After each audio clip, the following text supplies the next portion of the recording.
हाँ जी, तो आज करेंगे law of conservation of linear momentum. Law of conservation of linear momentum.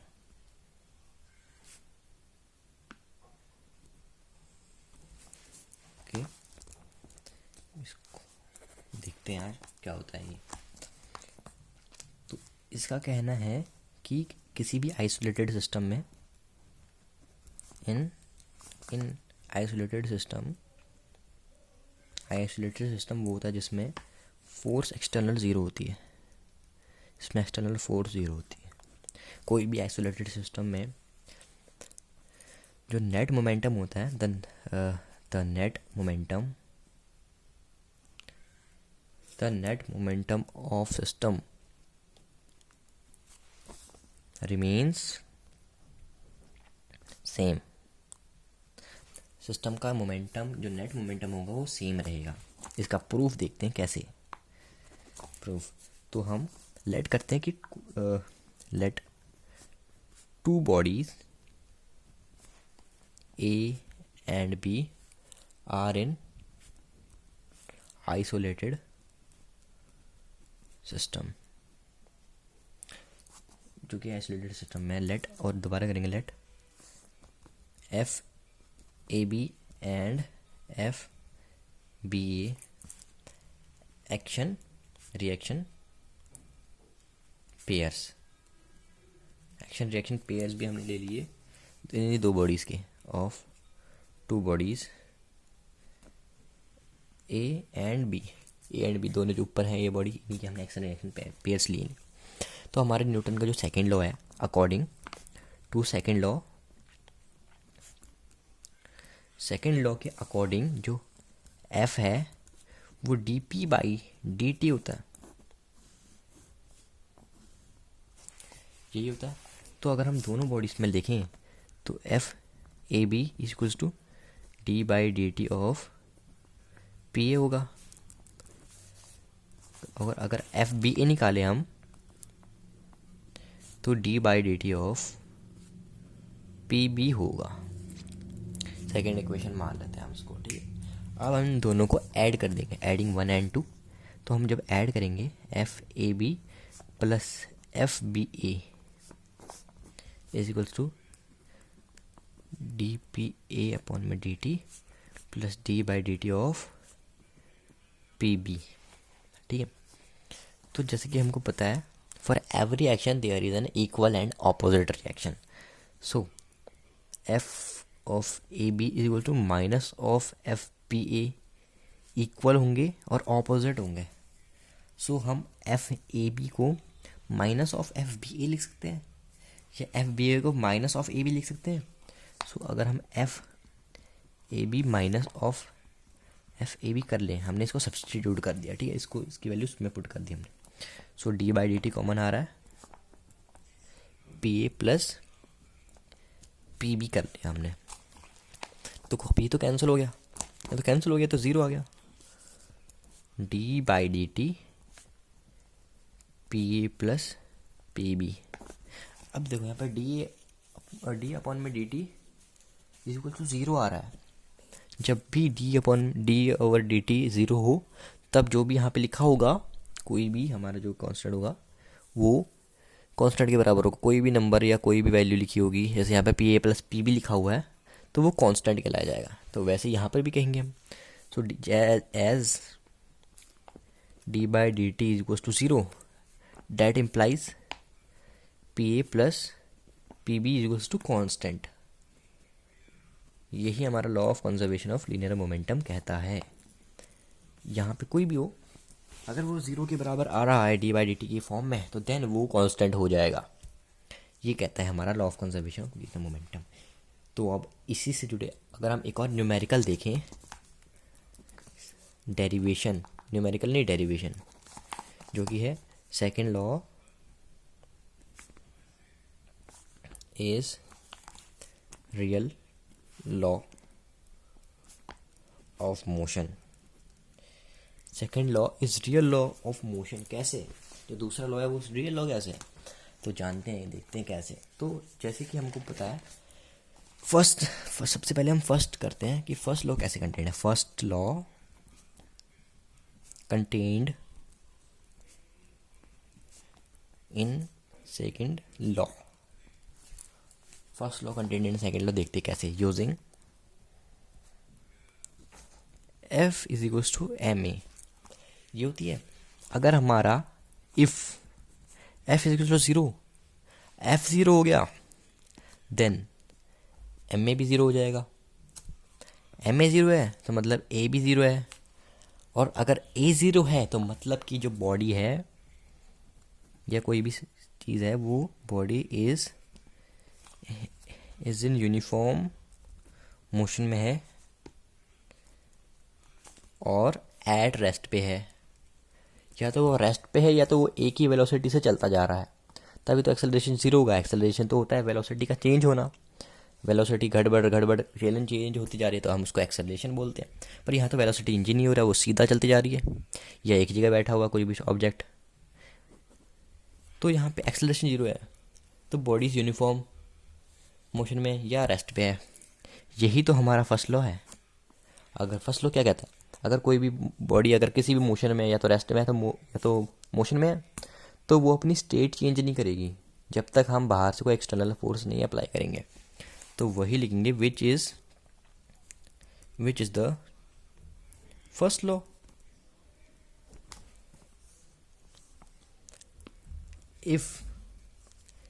if a body is at rest or motion, then it will not change its motion unless external force applied on it. ठीक है. unless an external force, इसको आप external force ये भी लिख सकते हैं, ये भी लिख सकते हैं, एक ही चीज़ है, मैंने थोड़ा शॉर्ट करके लिख लिया. unless an external force applied on it. अब देखते हैं कि थर्ड लॉ कैसे कंटेन्ड है सेकेंड लॉ में. चलिए अब देखते हैं कि जो थर्ड लॉ है वो कैसे कंटेन्ड है सेकेंड लॉ में. अब हम लेट कर लेंगे. Let a system having two bodies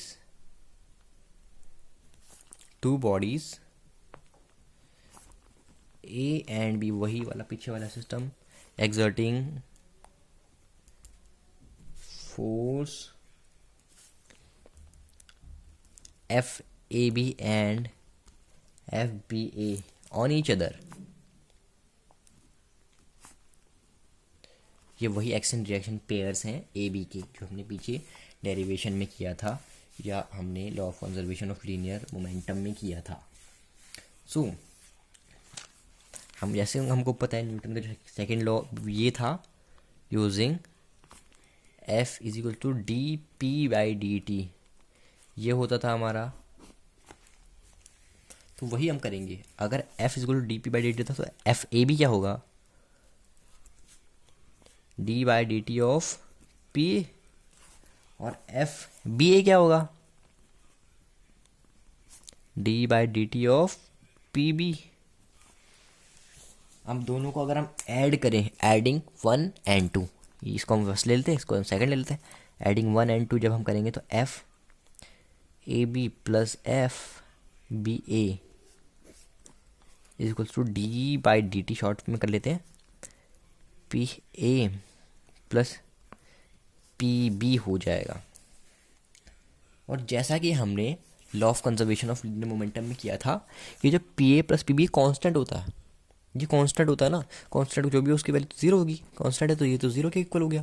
तो हम लिखेंगे according to law of conservation of linear momentum को मैं पी डाल रहा हूँ, पी बोलते हैं. According to law of conservation of linear momentum P A plus P B is equals to constant. ये कांस्टेंट होता है. तो ठीक है, तो हम सीधा पुट करेंगे. So F A B plus में F B A is equals to zero, ये ज़ीरो के बराबर हो गया, है ना। तो जो थर्ड इक्वेशन हमारी जो थर्ड बनेगी, जो F A B is equals to minus of F B A बनेगी। अब ये क्या चीज़ थी भाई, यही तो वही चीज़ है न्यूटन का third law, for every action there is an equal and opposite reaction. देखो यहाँ पे एफ ए बी लग रहा था, यहाँ पे एफ बी ए ऑपोजिट हो गया और साइन भी माइनस में आ रहा है। तो इसी के ज़रिए हमने प्रूफ कर दिया कि जो न्यूटन का जो सेकंड लॉ है वो रियल लॉ ऑफ मोशन है, जिसमें दोनों लॉ कंटेन है। तो चलिए आप देखते हैं हम अगली डेरिवेशन या अगला टॉपिक। अब हम एक और चीज़ देख लेते हैं कि मोमेंटम या मोमेंटम क्या है, लीनियर मोमेंटम आखिर है क्या, लीनियर मोमेंटम ही क्या है भाई, इतनी देर से हम बोले जा रहे हैं। इसको हम पी से डिनोट करते हैं। लीनियर मोमेंटम को कहते हैं product of mass and velocity, product of mass and velocity को ही हम लीनियर मोमेंटम बोलेंगे। So P is equals to mass into velocity, यही तो है लीनियर मोमेंटम। और इसकी एसआई यूनिट देखें तो कैसा यूनिट होती है इसकी, केजी मीटर पर सेकेंड, जो कि इसमें डायरेक्शन और मैग्नीट्यूड दोनों है, तो it is a vector quantity होती है ये। इसके 3 ग्राफ्स भी होते हैं। अगर मैं ग्राफ्स ड्रॉ कर दूं, इसके ये पहला ग्राफ, ये दूसरा ग्राफ, तीसरा ग्राफ देखते हैं आप, ठीक है।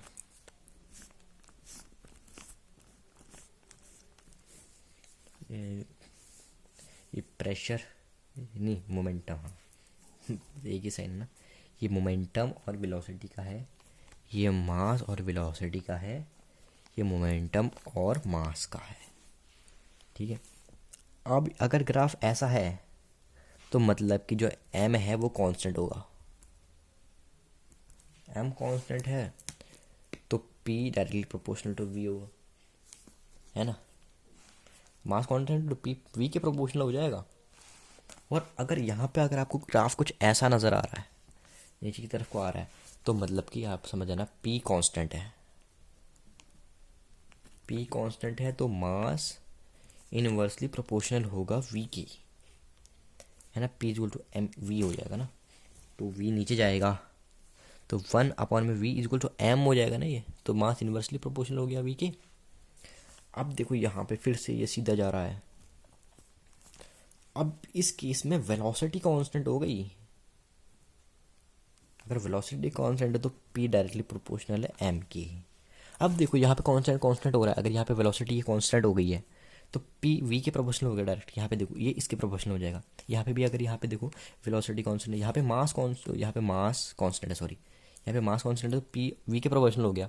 यहाँ पे v कांस्टेंट है तो p m के प्रोपोर्शनल हो गया। यहाँ पे डिक्रीज हो रहा है मास, यहाँ पे प्रेशर कांस्टेंट आ रहा है। अगर यहाँ पे प्रेशर कांस्टेंट है तो मास इनवर्सली प्रोपोर्शनल होगा वेलोसिटी के। तो चलिए अगला टॉपिक देखते हैं। हमने लीनियर मोमेंटम तो पढ़ लिया, अब चलिए पढ़ते हैं हम इसके स्पेशल केसेस भी पढ़ लेते हैं। Special cases of linear momentum, इसके हम स्पेशल केसेस भी पढ़ लेते हैं। जो सबसे ज़्यादा फेमस है वो रिकॉइलिंग ऑफ गन। मान लीजिए कोई गन है, ये मान लीजिए कोई गन है, इसमें से ये बुलेट गई आगे को, ये एक गन है, तो जब मारेंगे तो ये वेलोसिटी इधर को जाएगा, तो एम वी इधर को लगेगा, मास तो नीचे को लगेगा ना। जब ऐसे मारेंगे हम, गन मारेंगे तो जब भी मारते हैं गन थोड़ा पीछे को आती है और जो गोली वो आगे को जाती है, गोली जाएगी आगे को और बंदूक आएगी पीछे को, और मास तो नीचे को ये लग रहा होगा ना। तो रिकॉइल ऑफ गन है ये, रिकॉइलिंग ऑफ गन। तो जो ये v है हमारा, ये जो v कैपिटल v है, जो वो v है वो है रिकॉइल वेलोसिटी, मतलब पीछे को कितना है वो वाली वेलोसिटी है। और जो ये वाली वेलोसिटी छोटी वाली, ये वेलोसिटी ऑफ बुलेट है। वेलोसिटी है ये किसकी, बुलेट की वेलोसिटी है। सिंस अब देखिए, सिंस इनिशियल जो गन है,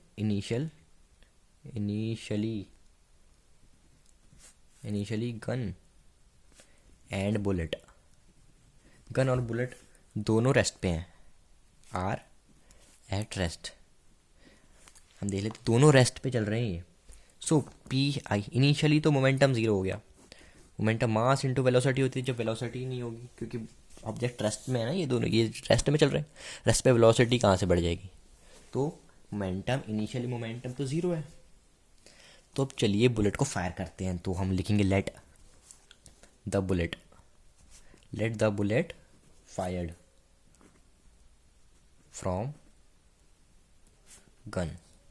तो लेट कर लेते हैं कि हमने इसको फायर करने देते हैं। सो जो फाइनल मोमेंटम हो जाएगा वो हो जाएगा mv प्लस mv, छोटा प्लस बड़ा, है ना।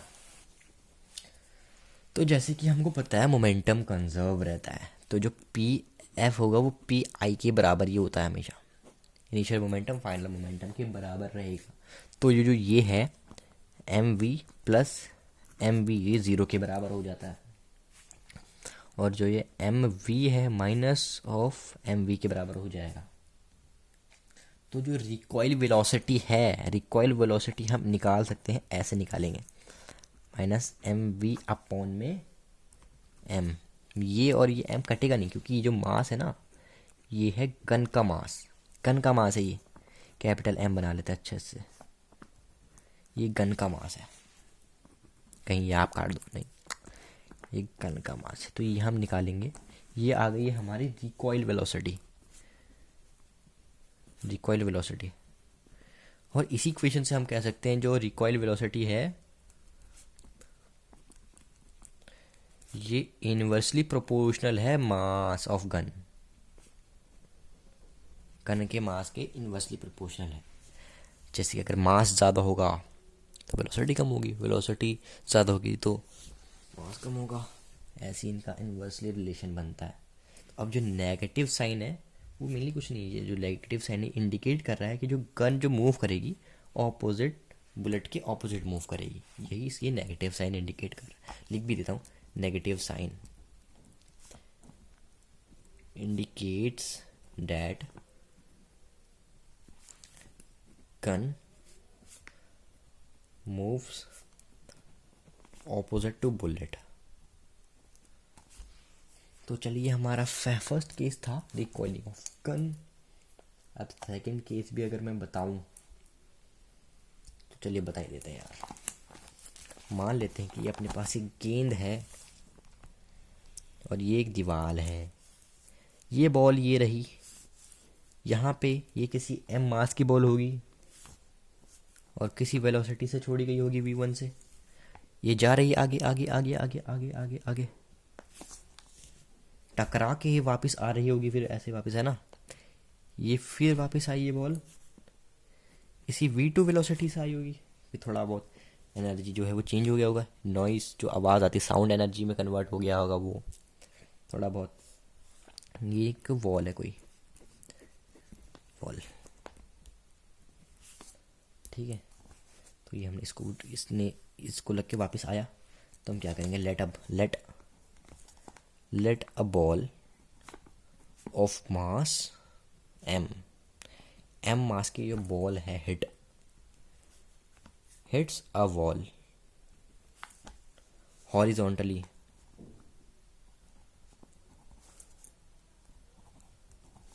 and return back with same speed से। हमने बोला था ना अब थोड़ी देर में साउंड एनर्जी में कन्वर्ट हो गया, पर वो इतनी छोटी एनर्जी होगी कि हम उसको थोड़ा बहुत निगलेक्ट कर सकते हैं। इस केस में भी हमने लेट कर ली कि वो सेम स्पीड से आएगा। सो हमको पता है मोमेंटम होता है, initially momentum mass into velocity होगा, तो मोमेंटम इनिशियल है तो वेलोसिटी भी 1 वाली होगी यहाँ पे। फाइनल जो होगा मोमेंटम वो मास इनटू वेलोसिटी 2 होगा। अब देखो ये इस डायरेक्शन में जा रहा है, ये ग्राफ होता है ना, इस डायरेक्शन में जा रहा है, तो यहाँ पे हमने कुछ छेड़खानी नहीं करी। पर यहाँ देखो जो वेलोसिटी वो वापस ऑपोजिट डायरेक्शन में आ रही है। वेलोसिटी ऑपोजिट डायरेक्शन में हम उसको कैसे दिखाएंगे, हम यहाँ पे नेगेटिव का साइन लगाएंगे। नेगेटिव साइन इंडिकेट कर रहा है कि जो वेलोसिटी है वो वापस पीछे को आ रही है, ठीक है। तो हम चेंज इन मोमेंटम कैसे निकालेंगे?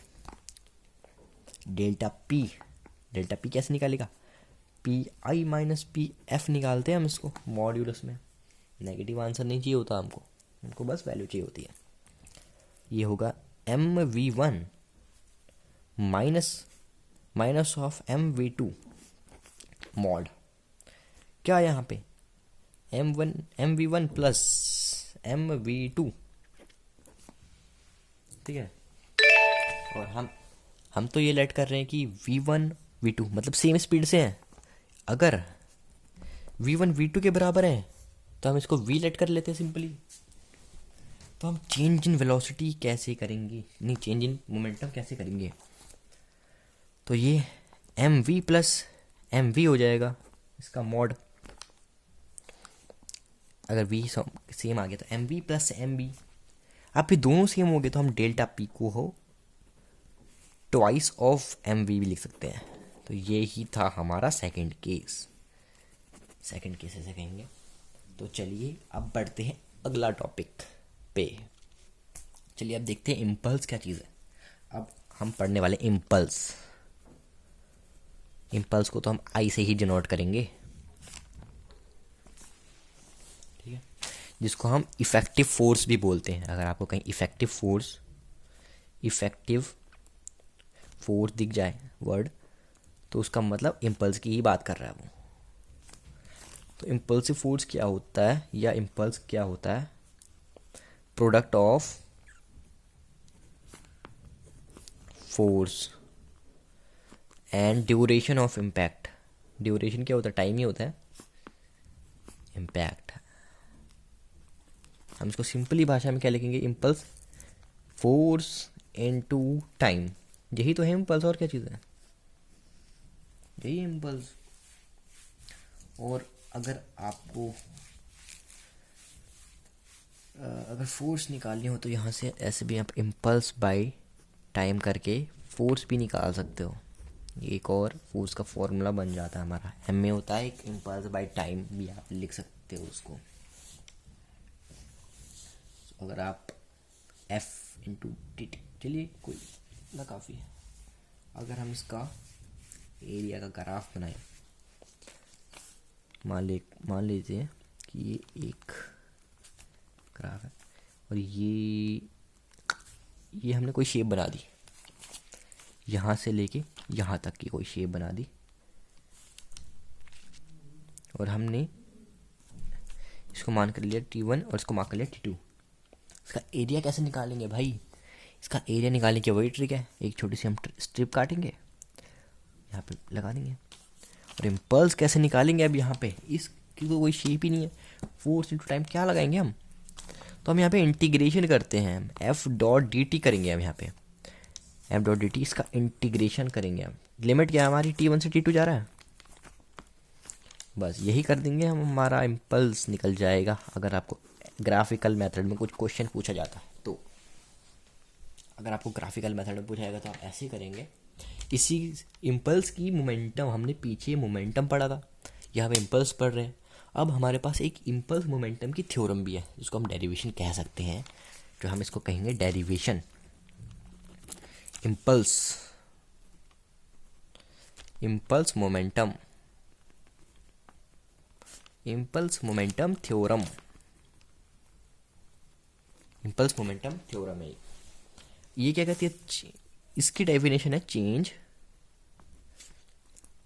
चेंज इन मोमेंटम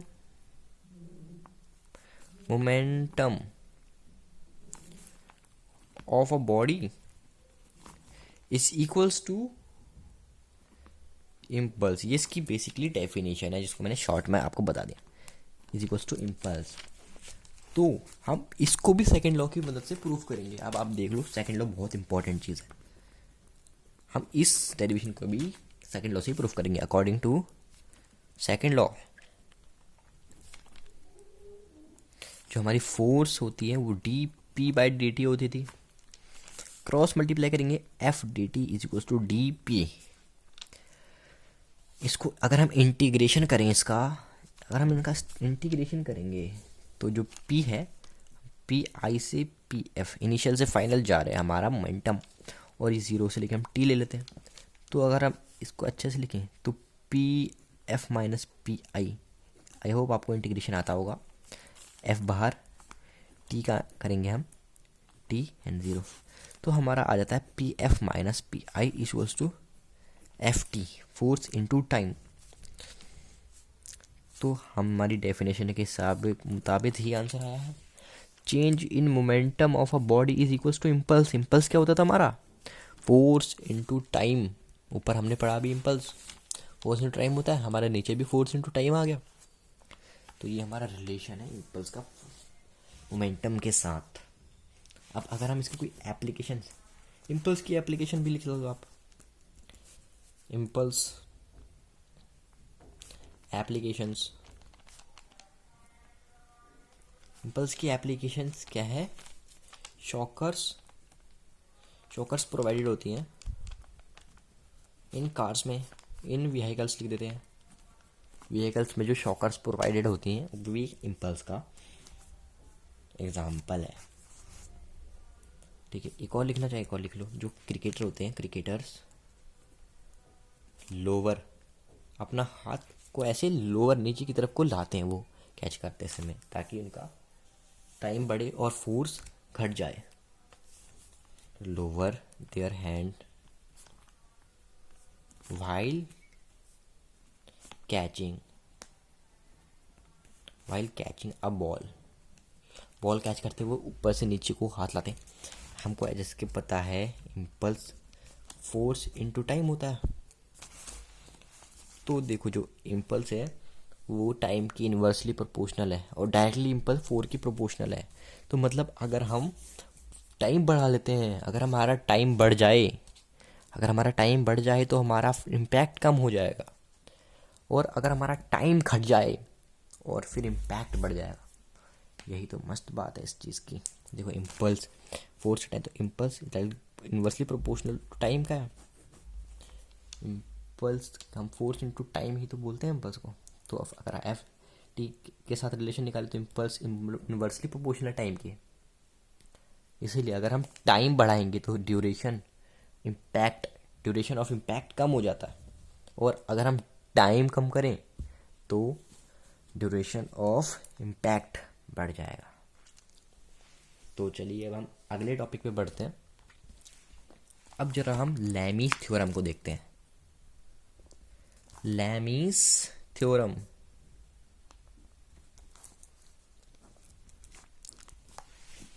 लैमीज थ्योरम क्या है चलिए देखते हैं। उसके लिए हमको एक ग्राफ ड्रॉ करना पड़ेगा। दिस एंड दिस, ये हमने ग्राफ किया ड्रॉ। ये मान लेते हैं हमारी force 1, force 2, force 3, alpha beta gamma, alpha beta gamma. अब इसकी मेन डेफिनेशन क्या होती है? इन इक्विलिब्रियम कंडीशन में net force of body is equals to 0। हमारी इक्विलिब्रियम में जो नेट फोर्स होती है बॉडी की वो 0 होती है। तो समीशन ऑफ ऑल फोर्सेस, सभी फोर्सेस का समीशन हमारा 0 होगा, जो कहता है F1 plus F2 plus F3 is equals to 0। यही एक लैमीज का थ्योरम है, यही तो लैमीज का थ्योरम है। और इसकी एक रेशो है, फेमस रेशो है लैमीज, अकॉर्डिंग टू लैमीज थ्योरम। इसकी थ्योरम के हिसाब से जो F1 है, F1 के सामने क्या है? देखो F1 के सामने इधर देखो, F1 के सामने है अल्फा। एक मिनट पहले हम F1 F2 लिख लेते हैं, अच्छा समझ आएगा। नीचे इनका साइन में बात चलेगी, साइन साइन साइन। अब देखो F1 के नीचे क्या है? F1 के सामने है अल्फा। F1 के सामने क्या है? अल्फा। तो F1 के सामने नीचे अल्फा लिखेंगे। F2 के नीचे क्या है? बीटा। F2 के सामने बीटा है और F3 के सामने गामा है, ये देखो, तो हम इसके नीचे गामा, ये एक सिंपल ट्रिक है इसको याद करने की। F इसके सामने जो है इसको यहाँ पे इसके नीचे लिख लेना है बस, आप नेमिंग चाहे चेंज कर दो। F1 के सामने अल्फ़ा है तो यहाँ अल्फ़ा आ जाएगा, F2 के सामने बीटा है तो यहाँ बीटा आ जाएगा, F3 के सामने गामा है तो यहाँ पे गामा आ जाता है। यही है लेमी थ्योरम, बस इतनी सी है। तो इससे जुड़ा हम एक अगर एग्जांपल करें, एग्जांपल मान लीजिए, इसके लिए हमें ग्राफ ड्रॉ करना पड़ता है ना, अरे यहाँ डॉटेड ड्रॉ करना था, चलो कोई नहीं, कटिंग करना पड़ेगा। दिस और ऐसा करें, अब एक ऐसा कर लेते हैं, हाँ चलो ये ठीक रहेगा। मान लो यहाँ पे 50 न्यूटन का कुछ फोर्स लगा, यहाँ 60 न्यूटन का फोर्स लगा, यहाँ तो कोई रस्सी से टंगा हो, मान लो इन दो के बारे में पता है हमको, और यहाँ पे इसका सीध में कंपोनेंट अगर हम ड्रॉ करें तो यहाँ पे टी कॉस थीटा बनेगा और यहाँ पे साइन थीटा बनेगा, है ना। इसका कंपोनेंट कॉस थीटा, इसका कंपोनेंट साइन थीटा। अब देखो जो हमारा कॉस थीटा है, कॉस थीटा के सामने क्या 60, हमने देखा फोर्स, इसी फोर्स के नीचे क्या होता था, फोर्स के नीचे साइन की वैल्यू लगती थी।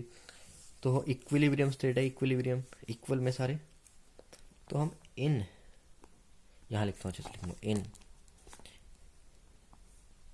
इक्विलिब्रियम जो हमारा टी साइन थीटा है, साइन थीटा किसके बराबर है, ये रहा साइन थीटा 50 के बराबर है, ये देखो इसके बराबर, ये यहाँ बनाना चाहिए था मैंने, चलिए इसको मैं थोड़ा इधर ऐसे ड्रॉ करता हूँ। ये टी साइन थीटा है 50 के बराबर है, जो टी कॉस थीटा है 60 न्यूटन के बराबर है। तो हम टेन थीटा निकालेंगे तो साइन बाय कॉस टेन होता है, टेन थीटा क्या होता है, टी बाई टी कट गया ना, 50/60, ये भी 0 से 0 भी कट गया, तो 5/6 बना हमारा यहाँ पे। थीटा क्या होगा, 5/6 tan इनवर्स, यहाँ से हम थीटा निकाल सकते हैं। यही तो है लैमिस थ्योरम, और कुछ नहीं है इसके बारे में ज़्यादा, ठीक है, नहीं इतना काफ़ी है, बस इतनी नॉलेज इनफ है। अब आ जाते हैं